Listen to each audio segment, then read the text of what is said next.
this Odysseus lunar lander that landed on the moon sideways on the 22nd, but is still operating and still sending us pictures back from the moon. And this is very valuable for an engineering standpoint. It teaches us lessons we'll need to know to send people to the moon. For one thing, make the landing gear wider. And here's what it's supposed to look like, but right now it's sort of tilted on its side, but it's still operating. Now, in the year 1609, Galileo first turned his telescope towards the sky. Now, Galileo was the first one to see the craters on the moon, the rings of Saturn, and the moons of Jupiter. Now, Galileo was known for thinking up experiments, famously for dropping two weights from the leaning tower of Pisa, like a hammer and a feather, to see if gravity would cause them to fall at the same rate. Galileo held the first star parties, inviting passerby, anybody to look into his telescope, but some learned minds of Galileo's time refused to look into it. They said it was some kind of trick, because it showed rings of Saturn and moons of Jupiter, objects circling something other than the Earth.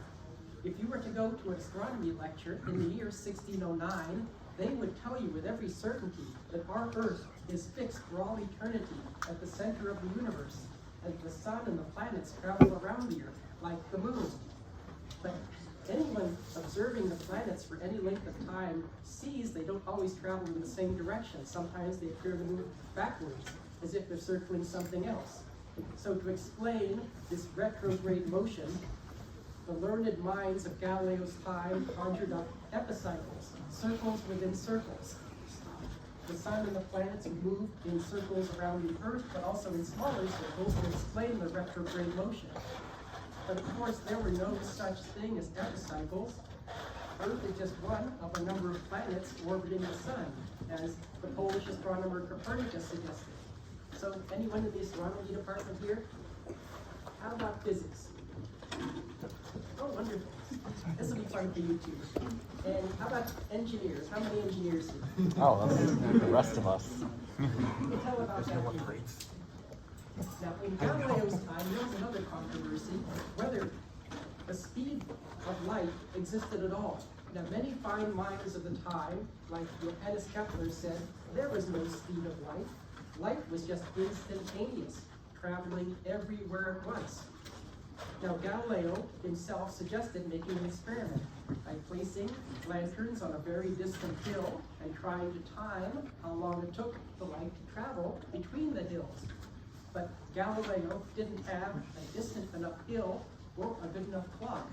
He could only conclude that if light had a speed, he was too fast for him to measure. But the first detection of the speed of light came from one of Galileo's discoveries, the moons of Jupiter. By the 1670s, a lot of astronomers were looking at the moons, particularly the innermost moon, Io, a place full of volcanoes which orbits Jupiter every 11 hours. Astronomers were hoping to use the moons as a big clock in the sky to help sailors find their longitude. Now, they made measurements of the moon, and the speed of light was actually discovered here in the City of Light at the Paris Observatory, where I gave this lecture several years ago. Now, they observed the moons from this observatory, but sometimes they would show up late. They tried to predict when the moons would appear from behind Jupiter. Sometimes they'd be late. Now, an astronomer at the observatory named Ole Romer, here is his Google Doodle, realized the delay was due to the speed of light, the time it was taking for the moonlight to travel across the solar system and reach Earth. So Ole Romer calculated that on a certain day in November of 1676, Io would appear from behind Jupiter exactly 10 minutes late. On that day, Ole Romer's prediction was right on the money, but few astronomers believed him. Even the observatory's director, a fine astronomer named Domenico Cassini, refused to believe there was any speed of light. It would mess up all of his calculations. But within 50 years, other experiments proved that Ole Romer was right. There really was a speed of light.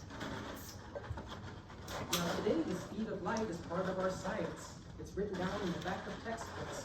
It's been measured at 299,782.6 kilometers, about 186,000 miles per second. Why it's that fast, why not slower, why not faster, why isn't it infinite, has been a big mystery. It's also become a key part of our theories of relativity. The theory of special relativity, which says that nothing can travel faster than the speed of light, and also the theory of general relativity, which says that gravity is caused when objects like the Earth and the Moon cause space and time to be curved, which affects objects like us and even the paths of light rays. Now it's known that gravity causes light rays to bend. Well, at the same time, they've wondered, now that we know we live in a solar system, which is part of a galaxy and a universe, does the universe itself have a shape? Now, Copernicus, who first suggested that Earth was not the center, also thought that the most natural shape of the universe was spherical. Blaise Pascal, one of the great French mathematicians of all time, also wrote that the most natural shape for the universe was a sphere. Even Edgar Allan Poe, who wrote all those stories of suspense like The Raven and The Pit and the Pendulum, was most proud of his work on the universe. He wrote this little-known book, now out of print, called Eureka, about the universe. And in this book, Edgar Allan Poe, that master of dark fiction, predicted the existence of black holes. And he also wrote that the most likely shape of the universe is spherical. And that's a hard thing to visualize when we live in 3 dimensions, but it says that if we could travel faster than light, could set off in any direction, X or Y or Z, we'd end up right back where we started, like an ant crawling around a globe. Now here's a statue of Albert Einstein in Washington, D.C. In a paper, little-known paper he wrote in 1911 on his way to general relativity.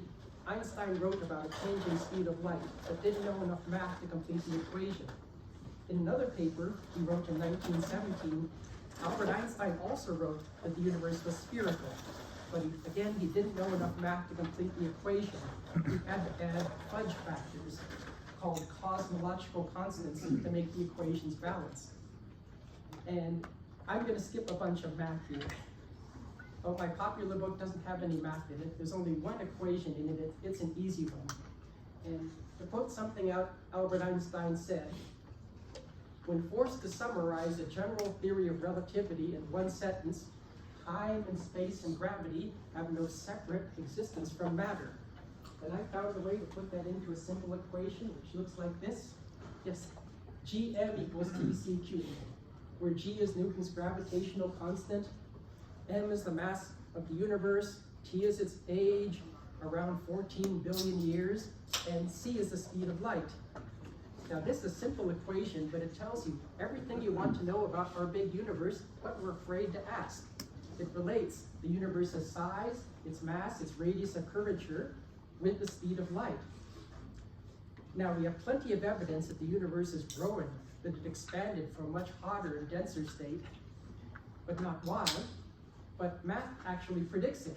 This says that when T, the age of the universe, was small, the speed of light, C, was enormous, and the universe grew in a great bang. Now that T is billions of years, the speed of light is still slowing, but at a very small rate, a rate that's been difficult to detect until recently. And this is contrary to almost everything you learn in physics graduate school, where they insist that the speed of light is fixed, just like Earth is the center of the universe. But it solves more problems than it creates. Starting with how the universe began. A lot of you have seen a picture like this. This is the cosmic microwave background radiation. It's radiation that comes from all directions in the sky. It's considered proof that the universe expanded from a much hotter and denser state. Now these pretty colors measure differences in temperature of less than 1 in 10,000, indicating that the temperature is the same in the whole sky.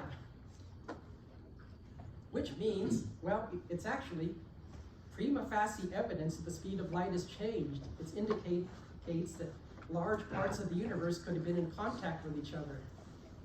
But I talk about navigation in other lectures. By the time of Christopher Columbus, every educated person knew that Earth was round.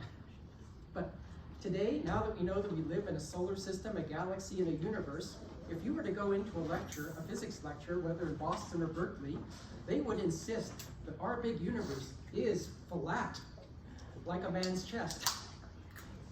It's a theory they call inflation. And if you question that, they say, oh, don't ask dumb questions, little girl. Yeah, the man who had my astronomy job in Hawaii before me got his PhD in Berkeley studying a flat universe. He joined a group that built this telescope at the South Pole, which they called BICEP-2, which they hoped to gather evidence of something they called B modes, which would prove that the universe was flat and that their inflated idea was true. So they built this telescope, wintered over in Antarctica, collecting data. Finally, almost exactly 10 years ago today, they told the world on March the 14th of 2014 in New York City, they gathered the world's press together and announced with every certainty they had proven that the universe was flat. The next day, that was front page news in the New York Times that they had proven their inflated theory. But later, when other real scientists looked at the data, they realized these people had seen dust in the telescope. So their theory of a flat universe called inflation was thoroughly discredited, but they still teach it and are still trying to find data for it. But if the speed of light were different in the early universe faster, it would explain all the same things without any imaginary inflated ideas. And one of them wrote a book about it, Losing the Nobel Prize. Now, the speed of light also explains a problem, a long-standing problem of Earth's climate. Now, we're enjoying a wonderful snowy day today, but according to all theories about the sun, life should not have evolved on Earth at all, because several billion years ago, the sun was only about 3/4 as bright, and Earth would have been frozen more solid than a snowflake. But that can't be true, because there's plenty of evidence that several billion years ago, Earth was warm enough for liquid water, oceans, and the beginnings of life. I worked with a group at Johnson Space Center, which before I arrived in 1996, found these things inside a meteorite that came from Mars that looked like little fossils, like tiny versions of Alaska's ice worm. Now that was announced in 1996, it's still very controversial. But since then, other scientists have looked at other meteorites from Mars and found evidence of early life, and spacecraft were orbiting and on the surface of Mars have proven conclusively that early Mars was warm enough for liquid water. It had rivers, even oceans. So something was keeping both Earth and Mars warm enough for liquid water and life when theories of the sun said it was too cold. Well, the sun turns its fuel to energy by that famous equation E equals mc squared, where c is the speed of light. Turns out, if the speed of light was exactly as much faster back then as the equation predicts, Earth would have been just as warm as it is today. This one might take a moment.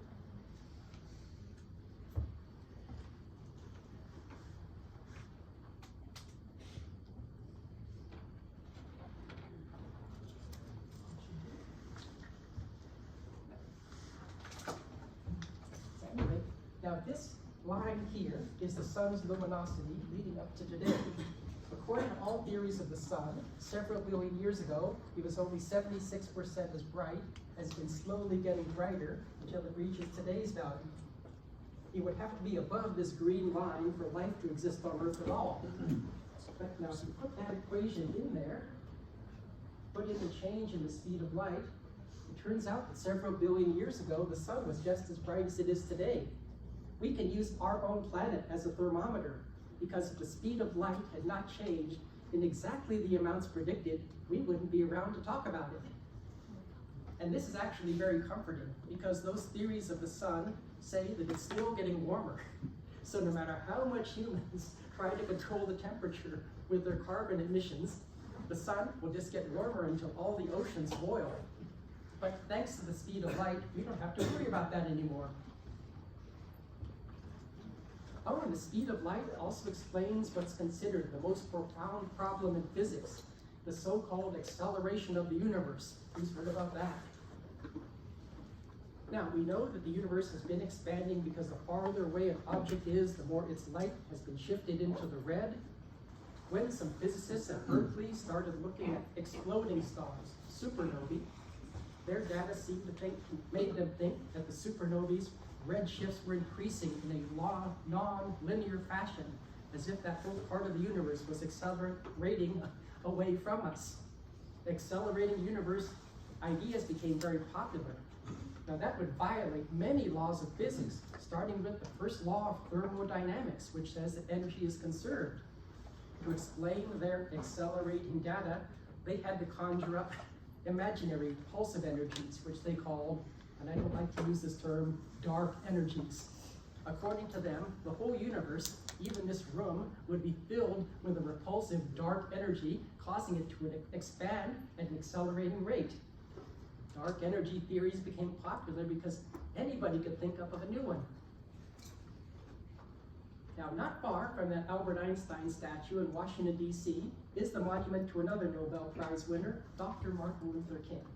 And on the marble wall behind Dr. King is one of his famous sayings: "The darkness cannot drive out darkness, only light can do that." The solution to this so-called acceleration might not be the universe accelerating due to some imaginary dark energy, but due to the light in the telescope slowing down. Oops. Oh, where's that?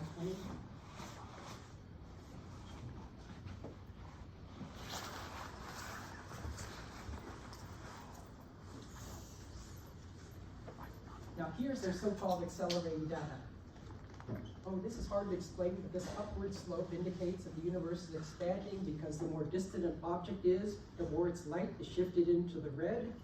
When they looked at exploding stars, this line appeared to curve upwards, as if the rate of expansion was accelerating. But if you put in the change of the speed of light, you get a prediction that matches the data points exactly. It's hard to see the prediction line because it's all covered up with data points. This indicates that it's not the universe accelerating, but the light in the telescope slowing down. This also explains the so-called crisis in cosmology. Who's heard about that? They used to think that they could prove how old the universe was by taking different measurements. But when they took measurements from the early universe, from that cosmic microwave background, and from the late universe, using those supernovae, they got a different value for how fast the universe is expanding. This has been a big source of embarrassment for the last couple of years. They can't explain why the measurements are so different, but the speed of light easily explains that, because the speed of light was different in the early universe, making those measurements differ. Now, I read fashion magazines too. It's still more fashionable to say the universe is accelerating due to some imaginary dark energy, but there are other ways of measuring the speed of light. Now, Galileo tried to measure it with lanterns on a distant hill, but didn't have a distant enough hill. We've had a distant hill since July 20th of 1969, the day people first landed on the moon. The astronauts brought along experiments like this one. This is a lunar laser ranging experiment. It's simple to explain. It's made up of corner reflectors, almost exactly like bicycle reflectors, that reflect light back in the direction where it came from. Astronomers with lasers on Earth can bounce the lasers off this thing and measure the moon's distance down to the centimeter. Now, almost everything in nature changes over time. The moon's distance has long been known to be increasing due to tidal interaction between the Earth and the moon.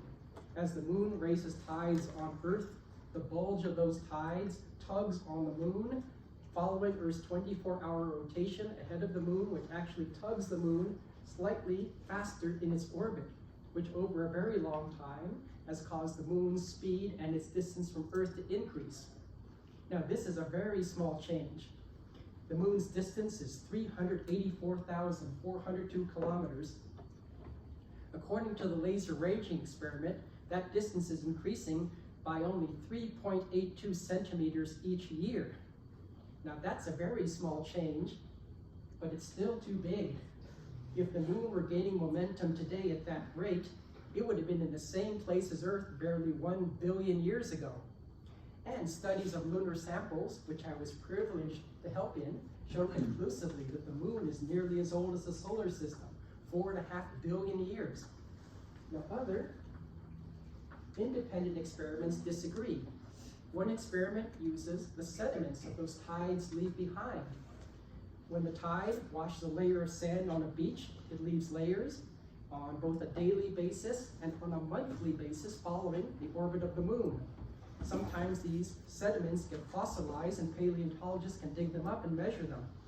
And when they can find these fossilized sediments, which they call tidal rhythmites, it tells us millions of years ago what was the length of the month and the distance to the moon.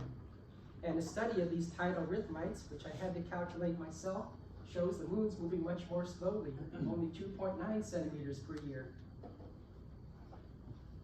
Oh, another experiment uses eclipses. Now, people have been reporting eclipses for centuries. We're going to get a total eclipse over Texas on April 8th. This one was photographed from the Apollo 12 mission.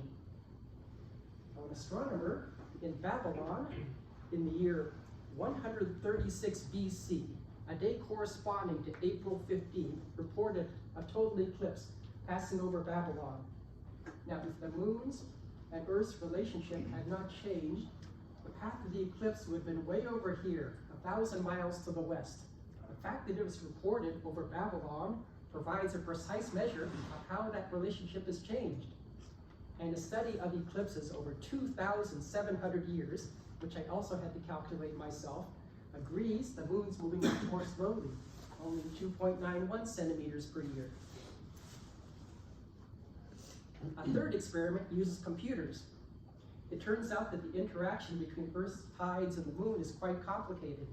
It depends upon the depth of the oceans, the locations of the oceans, and even how the continents have moved over time. Even 70 years ago, they would have told you that Earth's continents are fixed in their locations for all time. Today we know they move. All these things can be simulated in a computer. And when a researcher in Russia put them in a computer, you get a bunch of numbers, but the only one that concerns us is this one.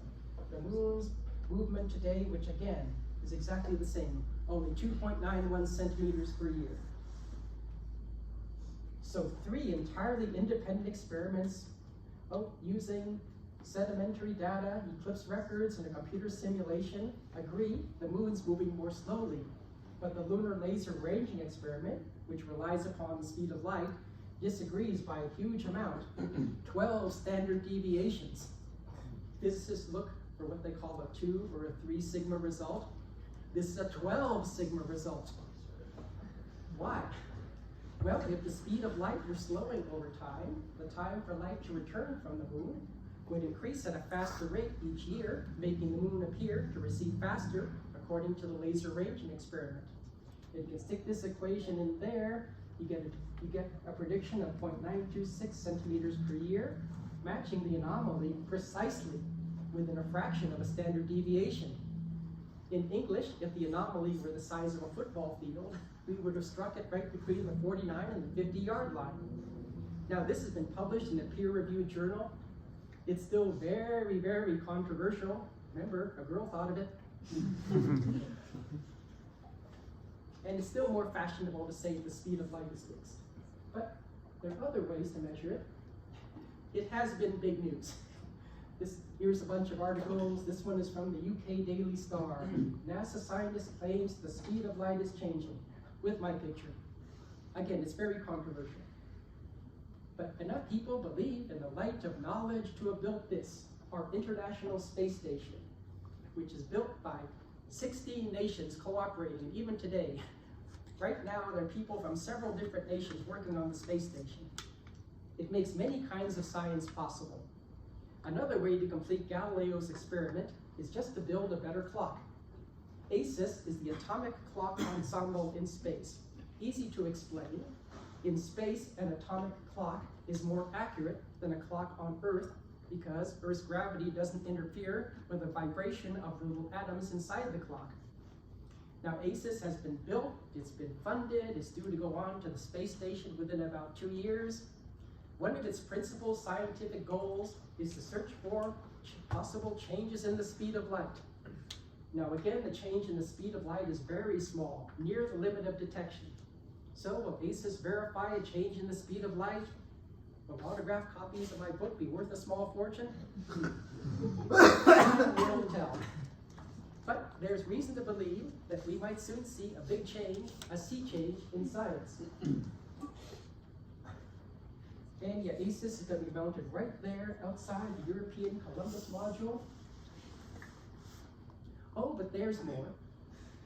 Now, most of these speculations about the origins of the universe don't affect our everyday lives, but turns out this affects the very cells in our body.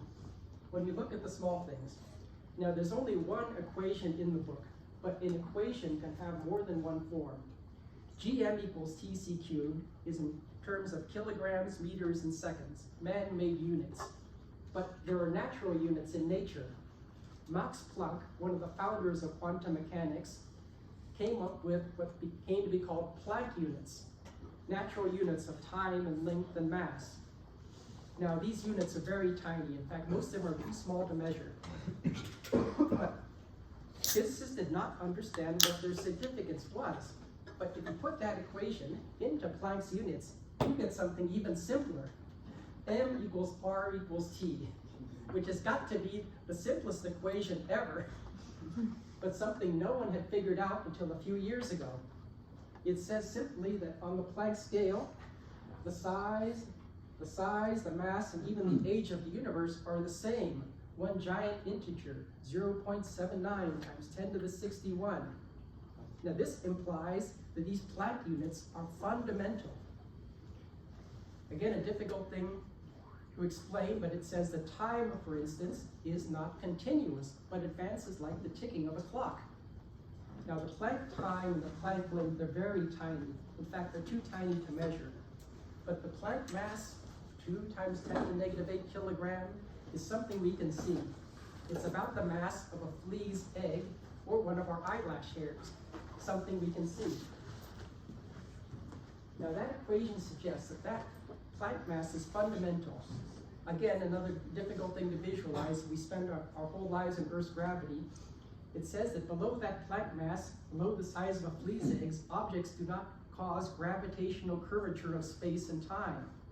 Or if Galileo were to drop 2 flea's eggs from the Leaning Tower, they both fall towards Earth because they're this big, but they don't attract each other because individually they're too tiny to cause gravity. Oh, and this is shown in a simple experiment which looks like this, something any laboratory, any classroom could reproduce. We take 2 little spheres, the size and mass of flea's eggs. We put them on a low friction surface like Teflon in a sealed chamber and pump out all the air to simulate the vacuum of space. Now, you can't really see the flea's eggs barely, they're right there and there. According to all theories of gravity, even Newton's laws, the 2 flea's eggs should attract each other, but they don't. If we put in things bigger than a Planck mass, we can easily observe their gravitational attraction. They'll attract each other and eventually stick together. Now, this is a simple experiment designed to be reproduced, but the preliminary results show that gravity is quantized at the Planck scale, and that gravity and quantum mechanics, those 2 great theories of the last century, aren't really 2 theories. They're part of one bigger theory. And this is also shown in this experiment, which is being performed at the University of Vienna in Austria, where they take 2 little gold spheres and they hang them from this thing like a pendulum to measure their gravitational attraction. Now they're still working on this, but so far their results are complementary. It's also shown in measurements of this. This is an international prototype kilogram. It's a bar of metal machined to weigh exactly 1 kilogram to provide a standard of mass. When they made this thing and tried to weigh it, they found that their measurements or weighings were always inaccurate by 1 Planck mass, indicating that even the mass of this thing is quantized. You can only measure its mass in multiples of the Planck mass. Now again, this affects the very cells in our bodies. As Creed knows, I've given this lecture in Alaska. There are many wonderful living things out there we see. The whales, the birds, The fish, the algae, all large living things on Earth are divided into cells, which grow to about Planck's mass, but no bigger. No one has ever understood why. We've known this since the time of Isaac Newton, but not why. Well, our cells are pretty amazing little machines. They have no heart or circulatory system, but they exchange material within the cell walls by processes like diffusion. To be healthy, our cells need minerals like zinc and manganese and especially iron. All those things sink in water. To transport, for instance, iron from one part of our body to another, we have a circulatory system where iron is transported in the red blood cells from one cell where they transfer the iron to other cells. Now, the biggest cell in the human body is here, within our female body, the egg cell, which grows to about 1/2 of Planck's mass, but no bigger. When we meet the boy of our dreams and our egg cell is fertilized by the male sperm cell, a process of mitosis begins. The chromatids, which contain our DNA, migrate to opposite ends of the cell, which allows the cell to divide, create more cells, and eventually a human being. So if our cells were bigger than Planck's mass, they would experience self-gravity like the Earth, which would interfere with all their internal functions. And that would explain why our bodies are divided into cells. For astrobiology, that means if we would find cellular life on another world, even a world with lower gravity, it would also be below the Planck mass. Now, this is an amoeba proteus, a little creature that can choose any size or shape that it wants. When the amoeba detects a particle of food on the amoeba buffet, it knows that gravity is not going to draw the food toward it, so it must reach out with a pseudopod to draw the food in. The amoeba grows to just below Planck's mass, but no bigger. Then it divides to create more amoeba. Even this little guy knows that gravity doesn't apply at the microscopic scale. And related to the speed of light is another fun subject, which I'll have time to talk about, black holes. There's a lot of new information about black holes. For a long time, they were just a theory, but now we have these silhouettes or images of black holes. This one was given the Hawaiian name Hawaii because it was partially imaged by telescopes in Hawaii. This is an image of Sagittarius A, a supermassive black hole, the center of our Milky Way galaxy. Now it's known that every galaxy contains in the center one of these supermassive black holes, in our case with 4 million times the mass of the sun. And no one's understood how they could have formed. New images from the James Webb Space Telescope showed these supermassive black holes formed very early in the universe, when physics say they couldn't have formed because a black hole has a Schwarzschild radius, which is related to the speed of light. However, if the speed of light were much faster in the early universe, black holes could form at almost any size. This is an image of something called the Phoenix Cluster, which contains a supermassive black hole with 10 billion times the mass of the sun. The speed of light explains how this could have formed. Now I've got time to talk about something else I'm becoming famous for about black holes. There are a lot of misconceptions about them. In the science fiction movies, they're these big monsters that can swallow everything in sight, but most black holes aren't so big. They would be tiny things. A lot of scientists, particularly the late Stephen Hawking, think that the universe created billions and billions of these tiny black holes, which might be smaller than an atom and have the size of a mountain. Hawking thought that these primordial black holes would just be tiny things, but the speed of light says they could have been huge. And even the supermassive black hole at the center of our galaxy could have formed shortly after the Big Bang. Now, black holes are thought to be dangerous, but Hawking's big discovery, which he made about 50 years ago, was that black holes aren't completely black. They give off lots of radiation. So if you throw something into a black hole, some of it gets absorbed, but the rest is converted to radiation, a lot of it. So, most of these black holes are tiny. If you were sitting right across the table from one, it's not about to suck you up. Just a simple calculation will show that the gravitational pull you would feel from the black hole is less than you would feel from the Earth. Now just suppose you were crazy, trying to reach out and grab it. Well, as soon as the first centimeter of your finger touched the black hole, some of it would get absorbed, but the rest would be converted to radiation, about as much as a small nuclear weapon.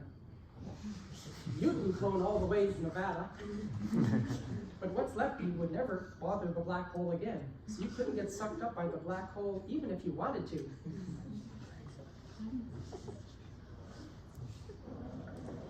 And now this leads, to the problems of our Earth.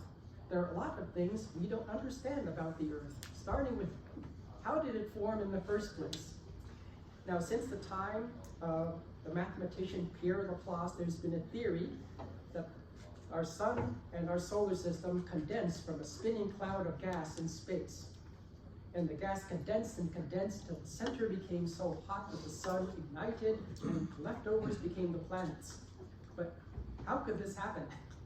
If you leave gas in space, it doesn't gather together, it just dissipates. And if the gas gets hot, it just dissipates faster. Yet somehow our solar system formed in space, along with billions of others in our galaxy alone, and now it's known that many of those other stars have planets. Now this is one of the most famous pictures from the older Hubble Space Telescope. It's called the Eagle Nebula because it resembles the claws of an eagle. At the top of those pretty pillars of gas, little stars are being formed. Recently, the James Webb Space Telescope has given us an even more detailed view. Now, they can't explain how this thing could have formed, but one way it could have formed is if a bunch of these tiny black holes, leftovers from the Big Bang, collided with a cloud of gas. The effect would be like sticking your fingers through cotton candy. The black holes would be too tiny to suck everything up, but they would gather gas around them until the center became so hot that hydrogen would turn into helium and a star would be ignited. Here's a close-up of one of those baby stars, what astronomers call a Herbig-Haro object. At the end of this pillar of gas, hidden by the gas, a star is being formed. In this photograph, we can see it's already giving off radiation, just like a black hole would, and shooting out jets out its north and its south pole. Black holes also generate magnetic fields. It's known that the radiation they give off forms jets shooting out their poles. This is a telltale sign that this baby star is forming around a black hole. Now, some of you can see where this is leading. This is the sunrise atop Mount Haleakala in Maui. People have associated black holes with darkness, but a black hole may exist in exactly the second last place people would think to look for one, in front of our face each morning, inside the sun. This is surprising, but our ideas of the sun have changed over time. 100 years ago, they thought that the sun was made out of iron and burned in the sky like a big hot fireplace poker. But a young woman at Cambridge University named Cecilia Payne pointed out that the sun's spectral lines could also indicate it was made out of hydrogen. And yeah, today it's known that the sun is full of hydrogen, which it converts into helium in a process of nuclear fusion. But is that all that's going on? Scientists have for decades tried to reproduce the sun in a laboratory, create controlled nuclear fusion as a source of energy, but they still haven't got it right. It's very difficult to contain the fusion reaction. It's too hot. But if you have a black hole in your pocket, nuclear fusion becomes easy because the black hole's gravity contains the fusion reaction. So a black hole, would be perfectly at home in the high temperature and pressure of the sun. There could have been a black hole hiding there all along. And this leads us into space. See, when we go into space, we learn things about our own planets. Now, Galileo first saw the rings of Saturn in his telescope. Saturn's rings, we now know, are like an Alaskan glacier, a field of water ice, tiny particles of ice that have been orbiting Saturn for many millions of years. Scientists have been unable to explain the rings. They don't understand why they're there and why they don't just dissipate or decay to nothing, but there they are. Before space probes, they would tell you there were no moons here. But thanks to space probes, we now know the rings are groovy. They're filled with these little lines. Something we don't see has been carving lines through the rings. Again, they told you there could be no moons here. they would point to something called a Roche limit, a mathematical limit saying that within this limit there could be no moons because tidal forces from Saturn would tear them apart. But now we know there are lots of moons in the rings. At last count, Saturn had over 100 moons, some of them orbiting right within the rings, where mathematics say moons shouldn't hold together. And there are many other things we can't see at all, because there's the influence of many very massive objects, completely invisible, carving out the rings and the lines in the rings. Now, one of the moons is of particular interest to NASA. This one, a little moon called Enceladus, about 300 miles across. It's interesting because they think now it could also be a home to life. This moon is covered with ice like an Alaskan glacier, but its interior is very hot, meaning below the ice is a whole ocean, many miles deep. Some estimates say that the little moon Enceladus could have more liquid water than the Earth. Something is keeping this little moon hot in the outer solar system far from the sun. Now the heat is not concentrated in one place. It's not at the equator, it's right here at the South Pole, which should be the coldest part of the moon. And at the South Pole are these enormous geysers, many miles high, shooting jets of water vapor into space, where they escape Enceladus's gravity, freeze into ice, and help replenish the rings, keeping the rings going. Now this little moon produces an enormous amount of heat, 15.8 gigawatts at last count, and climbing. More heat than can be explained by tidal forces, by radioactive decay, or any force known to man. Well, Enceladus can easily be explained if it formed around a very tiny black hole, smaller than a grain of sand.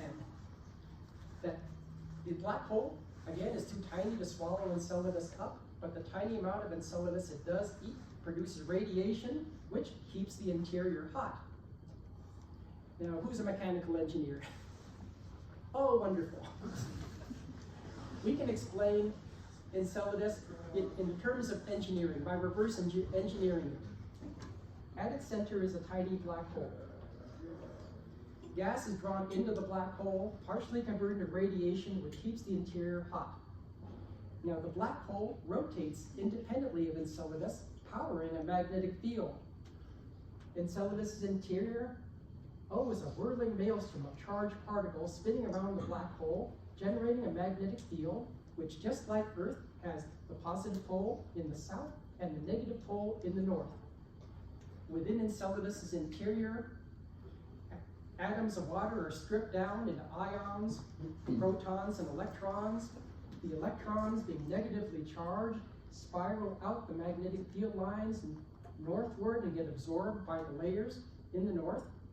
But in the south, the protons, heavier, positively charged, spiral out, penetrate the layers, and cause the South Pole to be hot. And some of that heat escapes in the form of these geysers, which escape into space and keep the rings going. And don't worry if this sounds complicated. These are things that no one had figured out until a short time ago. But this explains why this little moon is so hot, why it's so hot at the South Pole, and what keeps Saturn's rings going.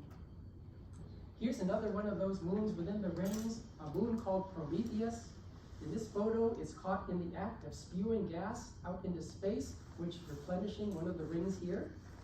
This moon has a very low density, only 0.27 grams per cubic centimeter, less than barely 1/4 the density of water. Yet somehow it holds together in a place where mathematics and the Roche limits say it should be torn apart. And all these moons could be explained if they formed around tiny black holes. And this recent photo was taken by the James Webb Space Telescope in infrared. It shows that the rings are glowing with radiation, especially X-ray radiation, which is a telltale signature of black holes. The rings could be a sea of holes, hundreds of them, which someday, if we could reach them, could be an enormous source of energy for humanity, because a black hole is far more efficient at creating energy than even nuclear fusion. A single black hole, if we could capture it, could provide all the energy needs of the United States. You see, Saturn herself also has a hot spot located at the South Pole, which was shown in these photos taken by the Subaru telescope in Hawaii. Yeah, the hottest part of Saturn's surface isn't the equator, it's the South Pole. Big Jupiter is also hot. Now it's known these giant planets, Jupiter and Saturn, produce twice as much energy as they receive from the sun. They're also warm. Something is keeping their interiors warm. Oh, and some of you can see where this is leading. People have searched in space for black holes, but a black hole could have existed in exactly the last place people would think to look for one. Beneath our feet, inside the Earth. And again, don't worry, it's a tiny thing. Again, barely the size of a grain of sand. About 4.5 billion years ago, Earth would have formed around it exactly the same way a pearl forms around a grain of sand. The black hole is too tiny to swallow us up. The amount of Earth it does eat, is barely what someone would eat on a cruise ship. About a ton per year. And that tiny amount, partially converted to radiation, is what has kept Earth's core hot over billions of years. The heat that creates volcanoes and earthquakes, but has also formed the islands and the continents we live on. A black hole would rotate within the Earth, generating a magnetic field which, just like Enceladus, has the positive pole in the south and the negative pole in the north. The black hole rotates independently of Earth, meaning Earth's magnetic field moves, just as we observed. Earth's magnetic poles aren't lined up with the geographic poles. They're moving by many meters per year, and someday could flip over so the north could become south. All this can be explained by a tiny black hole, barely the size of a grain of sand. Now, this is something I've been writing about just this past month. I completed another scientific paper on it. It has also been big news, like this one from another UK paper. There is black hole at the center of the Earth with my picture. Again, this is a work in progress, but it shows by understanding these things and by applying an engineer's mind to it, we can learn the most extraordinary things, not just about outer space, but about our own planet, showing that all these things, the speed of light, black holes, even the size of the cells in our bodies, could all be connected by mathematics. And if there's one thought about that, they say black holes are monsters, but black holes could be our friends. Our solar system and our planet might not have formed without them. And even today, a black hole in a place we wouldn't suspect one inside the Earth could be generating the heat that's created our islands and continents, and also generating the magnetic field that guides ships' compasses, but also protects us from the radiation of space. Because if not for that magnetic field, life could not exist on Earth's surface at all. Oh, so almost done here. I finish off with one thought from the introduction to my book, which was written by Ave Loeb, who is chairman of astronomy at Harvard. He says that, after all, the standard model of cosmology is merely a precise account of ignorance. We do not understand the nature of things like inflation or dark energy.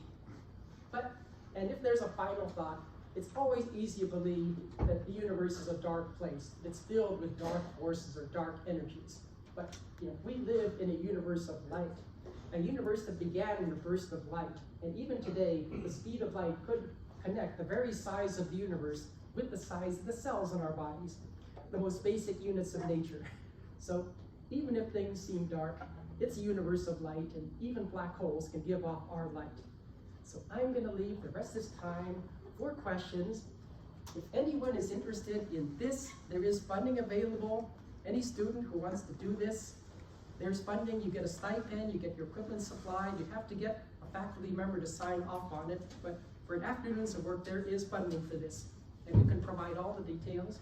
Some of you know that I am author of a well-known book on the speed of light, easy to read, no math, but for smart people like you, there's a bibliography in the back that links to all the scientific papers.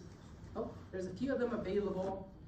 Oh, on the cruise ship, they're $24.95. For students, basically, pay what you will, pay what you can afford. Usually for students, they're $19.99. If you want one, you can get them signed by me.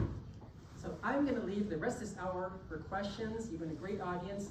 Thank you all for coming and filling this room. You've been fantastic. Thank you.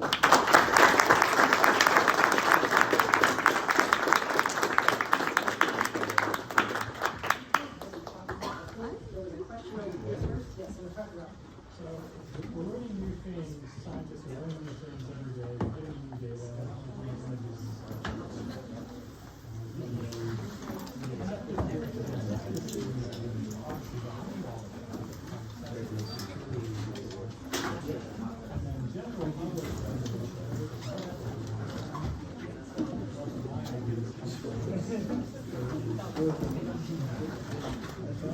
Those